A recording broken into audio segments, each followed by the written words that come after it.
Hello everyone, এই গরমে প্রথম আম পোড়া শরবত করে খেলাম। চলো প্রথম থেকে ভিডিওটা স্টার্ট করা যাক। তো আমি একটা গাছ থেকে আম চুরি করে নিয়ে এসেছিলাম দুটো, আর ভাই করেছিল উনুনে রান্না, সেখানেই আমি আম দুটো পুড়িয়ে নিয়েছিলাম। আর এই আম পোড়ার শরবত করার জন্য আমি বাড়িতে গেছিলাম বরফ আনতে, আর এতটাই গরম হচ্ছিল যে আমি স্নান করে চলে এসেছি। এই গরমের মধ্যে ঠান্ডা ঠান্ডা আম পোড়ার শরবত খেতে কার কার ভালো লাগে কমেন্টে অবশ্যই জানিও। আর আমি সবসময় দেখতাম ফোনের মধ্যে যে গ্লাসের মধ্যে এরকম জলজিরা আর লঙ্কার গুঁড়ো দেয়, তাহলে টেস্টটা একটু বেশি ভালো হয়। তো আমি ওই হ্যাকটাই ট্রাই করছিলাম, সত্যি এটা দেওয়ার জন্য অনেকটা টেস্টি হয়েছিল। কিন্তু এই গরমের দুপুরে ঠান্ডা ঠান্ডা হওয়ার জন্য এই আম পোড়া শরবতটা ট্রাই করে দেখতে পারো। সত্যি শরবতটা অনেকটা সুন্দর হয়েছিল। না যে এটা আমার ওই বিড়ালটা, এটা অন্য বিড়াল আমার কাছে এসে এখন থাকে। তো আমি বাইরে বেরিয়ে দেখছি যে এই ভাইটা পেন দিয়ে করেছে, তাই আমি ওর ওপরে মেহেন্দি দিয়ে আরেকটু করে দিচ্ছিলাম কেমন লাগছে। আর আমাদের এখানে এখন সবাই মেহেন্দি দিয়ে বেশিরভাগ ট্যাটু করছে, তাই আমি মেহেন্দি নিয়ে আরেকটা জায়গাতে যাচ্ছিলাম। ওখানে গিয়ে আরেকজনের মেহেন্দি করে দেওয়ার কথা ছিল। সেখানে গিয়ে তো আমি অবাকই হয়ে গেছি, এরা দেখো কত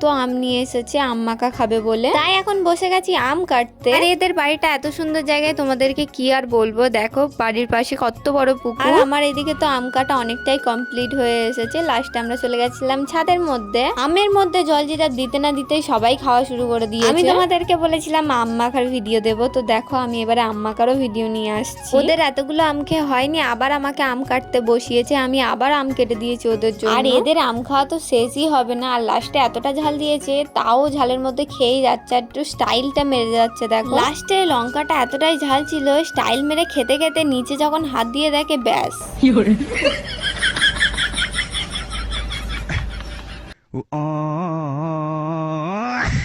সন্ধ্যাবেলা আবার চলে এসেছিলাম আর একটা পিকনিক নিয়ে। এরা বলেছিল যে আলুর চিপস করা হবে, কিন্তু লাস্টে করা হয়েছিল আলুর পরোটা। তাই প্রথমে আলুটা সিদ্ধ করে নিয়ে ময়দাটা মেখে নিয়ে আলুর পুর ভরে করা হয়েছিল আলুর পরোটাও, কিন্তু দারুণ হয়েছিল, কিন্তু একটু পুড়ে গেছিল, সেটা কোনো ব্যাপার না। ভিডিওটা কেমন লাগলো কমেন্ট করে জানিও, আর প্লিজ ফলো করে দিও। দেখা হবে পরের কোনো ভিডিও।